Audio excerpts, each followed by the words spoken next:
এই ঈদে ভালো থাকতে হলে আমাদেরকে দুইটি বিষয় অবশ্যই খেয়াল করতে হবে।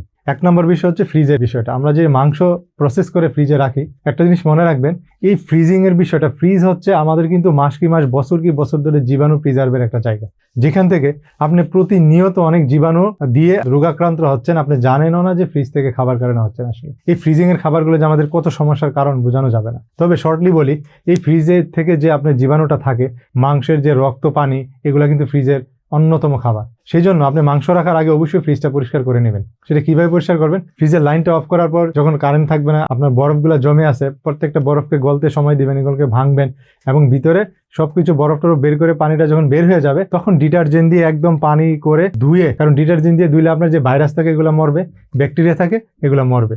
এমন হয়েছিল আগে যে বছর কি বছর ধরে যখন আপনার সোয়াইন ফ্লু একবার যখন আমাদের ইপিডেমিক হয়, অর্থাৎ প্রাদুর্ভাব দেখা যায়, মারাত্মকভাবে ছড়িয়ে পড়ে, তখন কিন্তু ডিমের মাধ্যমে এই ফ্রিজ কিন্তু প্রিজারভেটিভ হিসেবে কাজ করে। ইনফ্লুয়েঞ্জা বা যেগুলো সোয়াইন ফ্লু হয়েছিল, ভাইরাসগুলো সব ডিমের মাধ্যমে প্রিজারভেটিং হয়। ফ্রিজে যখন একবার জীবাণু ঢুকে যায়, তখন কিন্তু ও আর একদম একটা ডরমেন্ট অবস্থায় চলে যায়। আবার যখন কোনো কারণে খাবারের সাথে আপনার কাছে আসবে, তখন কিন্তু টেম্পারেচারের সাথে সাথে গ্রোটা শুরু করে। মাংস হচ্ছে ভাইরাস, ব্যাকটেরিয়া, বিশেষ করে ব্যাকটেরিয়ার সবচেয়ে ভালো খাবার। সেই জন্য আপনার অবশ্যই এই মাংসগুলো প্রিজার্ভ করার আগে ফ্রিজটাকে ঠিক করে নেবেন।